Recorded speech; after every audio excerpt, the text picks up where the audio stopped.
1. Well, it's a good shot if he's landed on the black, which he certainly tried. I think he is okay. He's fine.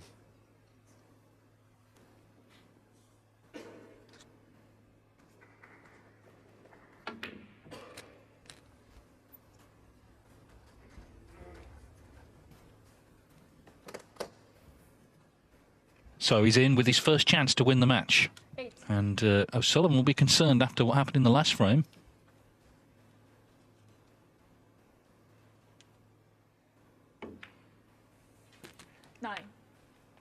But the fact it is to win the match, maybe that will, well, it will put more pressure on. He seems very cool right now, though, after, of course, not winning the previous frame.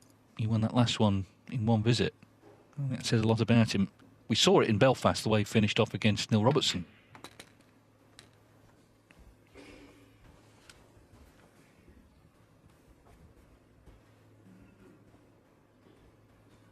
$16.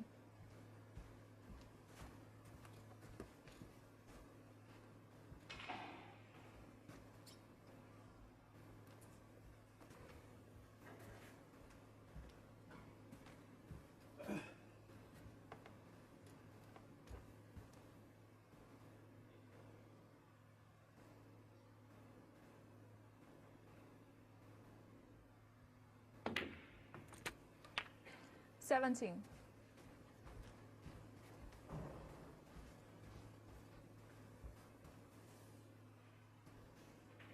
he's been very dominant around the black spot in these last couple of frames, isn't he?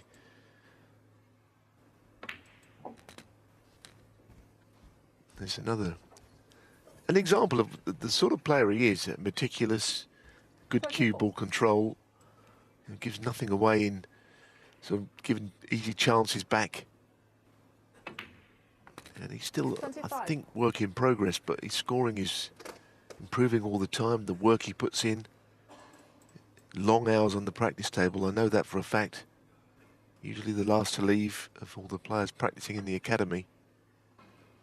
All of these things for moments like this.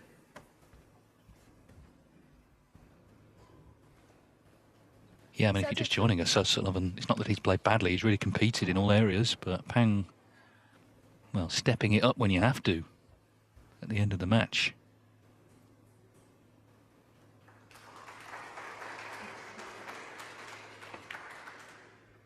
$33.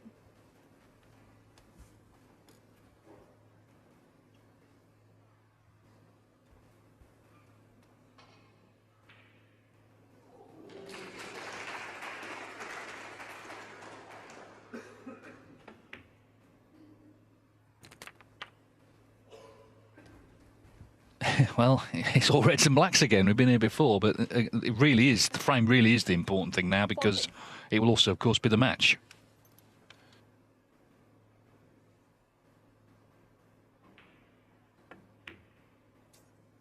It's all true, but I tell you, this is a period of break building which he's putting together, isn't it? The last frame, all the reds and blacks, as Dave said, getting right up to the yellow, which is where it all ended, and now in doing the same again here. And what a moment to be doing all this, playing like this. It's not a practice session where you can knock in break after break. It's the complete opposite of that.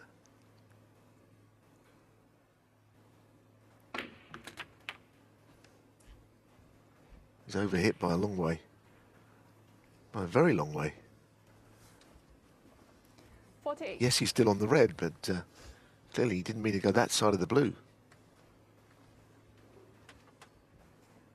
Maybe that's just a little burst of adrenaline with the winning line coming into view.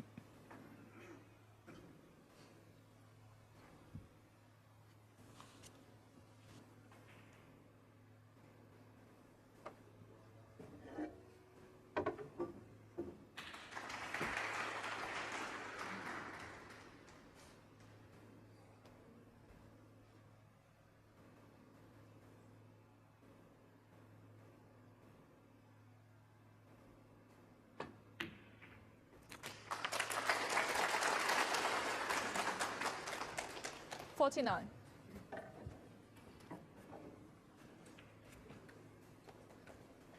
It's a great recovery.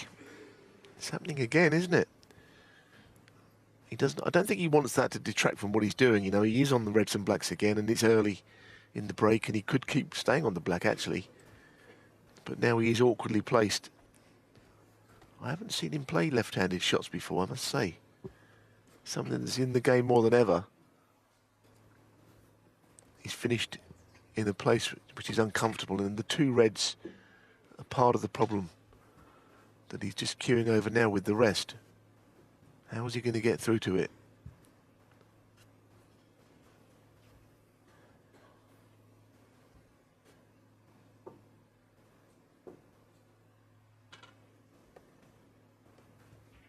It's very awkward, this, and he could really do with it going in.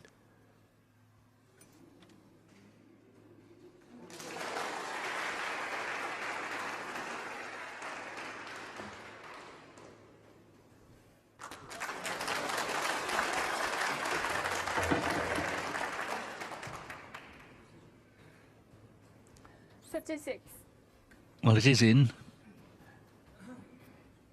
but this next couple of shots still important. This next red needs potting, and then maybe you feel that he will get the job done.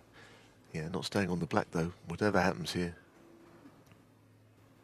A rare colour up the table, which is not the highest value, just to keep the break going, but I think the decision was a good one to not get carried away by staying on the black spot, because this can take him down to two reds to the left corner, and all of a sudden he's on the brink of doing something he's never done before. Well, I was just thinking it in a funny way. I think it's helped him not staying on the black, because now he can just focus on winning the match, and that is the important thing, because it would be one of his most significant wins. And he's had quite a few already in his short career. 62. But he's 2 balls away from knocking out the 7 times world champion Ronnie Sullivan, who's competed hard in this match.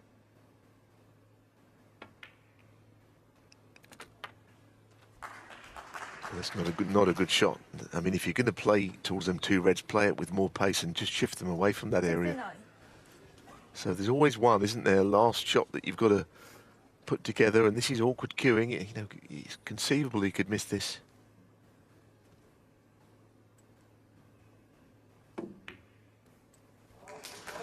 Didn't though. Very good. And I go back, I said it earlier, but I will go back to 2 matches he played in the space of around 5 days. Panjin Su, where he lost to Chris Wakelin from 50-odd in front in the decider, and he looked very disappointed. A few days later, Mark Selby, 57-0, he led. Selby cleared to the black, and he looked a very disconsolate figure walking off 2 defeats of that kind, so close to each other 78. in ranking events. What a finish. You know, these breaks, they're studious, aren't they? It's not sort of exhibition stuff. It doesn't have to be. He's really focused hard. He lost a bad frame, really, previously when it went 4-4, but my word, he's responded brilliantly. I mean, he's played 2 near-perfect frames in a row. 85. This is very good, and I'm very pleased for him. If hard work and dedication counts for anything, then we're seeing it here, and it's nice to think that 86. you'll have a few things go wrong, a few reversals, but are capable of coming back better and stronger. And I think that's what he's doing. Yeah, his reputation is growing all the time, isn't it? And a lot of people, of course, will take note of this result and the performance. The way he's finished off, it looks like it's going to be back-to-back centuries. 92. Both of which actually could have been maximums. 93.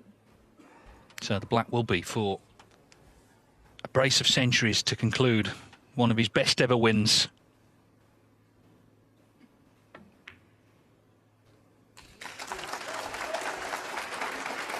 And who knows now how far he can go. He'll have Jackson Page next. 100. A lot of people thought it might be another O'Sullivan-Carter matchup, but they've both been defeated by younger opponents. 101. Chris Wakelin, I can tell you, has knocked out Sean Murphy 6-3.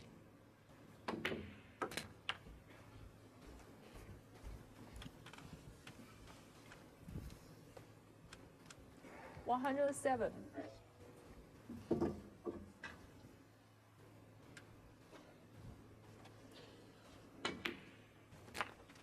Well, often the man in the chair on the receiving end of this has produced a burst of form when he most needed it. You think back to last year's UK Championship, what he did to Ding Junhui in reeling off 3 frames in no time. I mean, this has not been in no time. You know, he is a slower player than O'Sullivan, but he's been as effective in this as a number of the other times when O'Sullivan has been doing it to his opponent.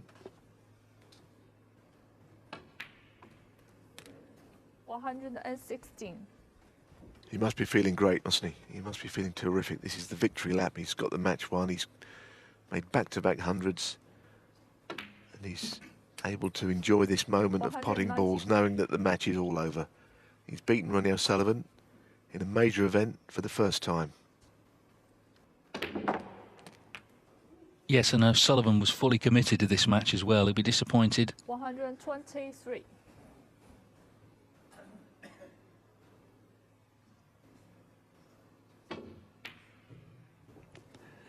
So, on bonfire night, Pang Jung-Zhu has shot down the rocket.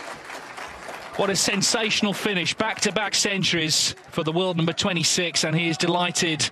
What a win for him, and what a performance as well. O'Sullivan's journey in Nanjing ends in the last 32. It's Pang Jung-Zhu who moves on to round 4, and if he can continue in this vein, he could go a very long way.